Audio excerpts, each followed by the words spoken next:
listen, whether you like Megyn Kelly or not, she's a pit bull attorney. So when she goes in, she's coming with the goods, and I'm curious what she had to say about Kristi Noem then, not knowing habeas corpus. We'll get probably avoided talking about exactly. Criticism has been that you're complaining about a cover-up about Joe Biden's mental acuity that failed, that right-wing pundits saw, the right wing in general saw, that independent media saw and reported on, and that was no mystery even to left-wing and so-called mainstream reporters who were not fooled but chose willful blindness instead of honest reporting, and that you were part of it. How do you respond? It's a tough and fair question. I would say that Alex and I, after Election Day, interviewed more than 200 people, 200 mostly Democratic insiders, and almost all of these interviews were after the election. And they justified to themselves what they had done in terms of misrepresenting how the president was, not just to me and Alex and other reporters, but also just to each other and to the world and to Democrats and to the cabinet, et cetera, by saying that there was this existential threat of Donald Trump and only Joe Biden could beat Donald Trump, and that justified everything in their minds. After that existential threat was over, because the election was over and Donald Trump won, we found, Alex and myself, remarkably willing to talk to us either off the record or on background, or in some cases on the record, about what they saw. One of the things that emerged was that there were two Bidens. One was the fine Biden, serviceable, adequate, and the other one was a non-functioning Biden, and that's the one we saw the night of the debate. And that's the one we saw some clips of here and there that you just showed. And that non-functioning Biden, the one that lost his train of thought in a significant way, not in the way just that every human loses their train of thought, but in a way that shows that he's having trouble articulating his very views. And the one who forgot the name of close aides, who was not able to come up with George Clooney's name, didn't seem to recognize him, all that sort of thing. He's not answering the question because he can't answer the question without implicating himself, because he's a lying sack of shit. That's why he's not answering the question. But we're learning about the two Bidens. Is one a clone? Is it like the movie Dave? I was just going to say. In the second Biden, because the first Biden was downstairs held in like the vault with on machines, like the movie Dave. I don't know. That non-functioning Biden was, according to our reporting, showed up as far back as 2015, after the death of Beau, where one top aide said that tragedy, the loss of Beau, was like watching somebody pour water on sand. That was the effect on his psyche.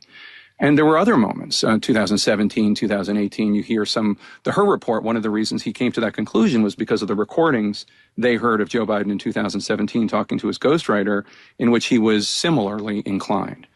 Obviously, in 2019, 2020, there were other moments like that. Most of his campaign staff and others would say, like, he's 78, he's 79, he has senior moments. Tremendously, the next time there was a really horrible family incident, which was when Hunter Biden's. All right, this isn't. Yeah, thank you, Colin, for getting it, guys. If you get it, try it.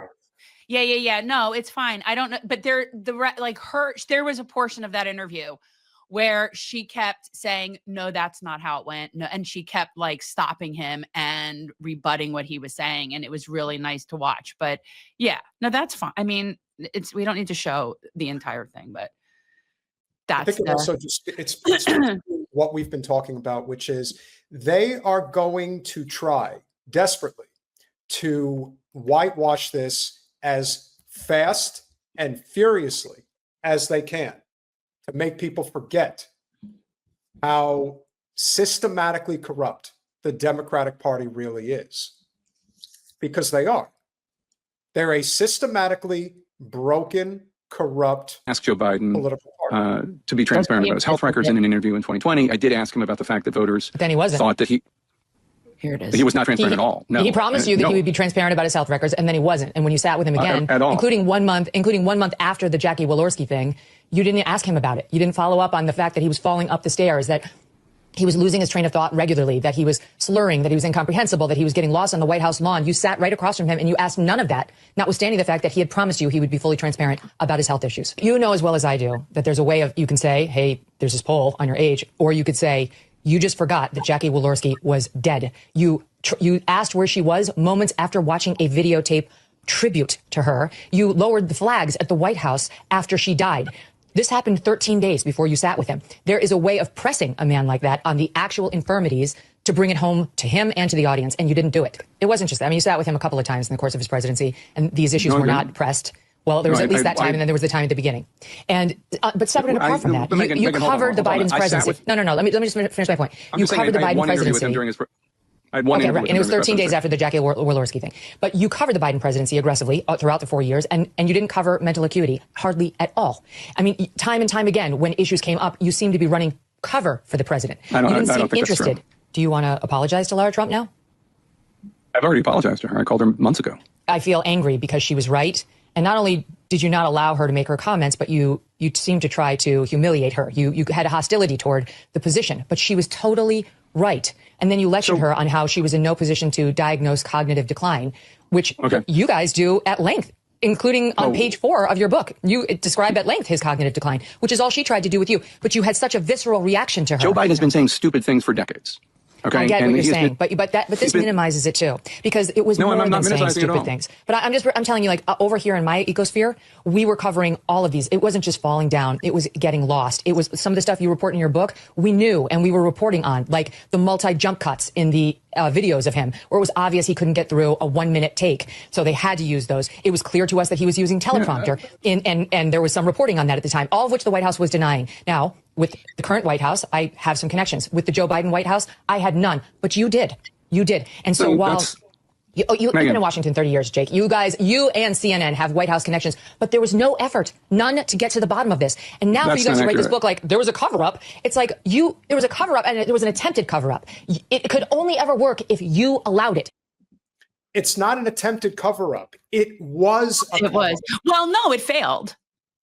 It failed. Well, yeah, I mean, we know. And the truth is we did know.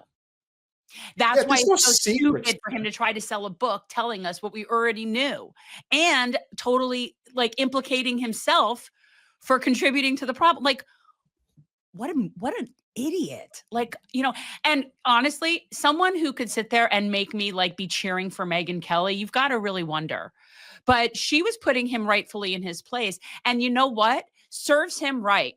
Because just because he doesn't know how to act like a reporter and a journalist doesn't mean other people don't. So if he doesn't want to have those kinds of questions, then you need to get out of where the big boys play. You need to get out. You need to go stay with the little dogs. If there's one thing that I think we've learned over the past decade in particular through the whole Bernie Trump phenomenon that we've been living through, and I don't even think Jake Tapper's one of the worst. I think there are tons of people infinitely worse than he is. But you know what you can definitely take away from his 2 interviews? Well, it wasn't an interview. It was Jon Stewart cutting him up and then Megyn Kelly sticking it to him directly. These ultra-liberal, I'm not going to call them journalists because they're not journalists. Like it's so denigrating to real journalism. Especially you want to talk about real journalists, those that are actually in the line of fire in Gaza and the West Bank. Those are real journalists, not people that sit in ivory towers along the Beltway or New York City. But Jake Tapper is part of that ultra-liberal elitist class that truly believes that they're more important than they really are. In fact, they're not important at all. They're completely useless.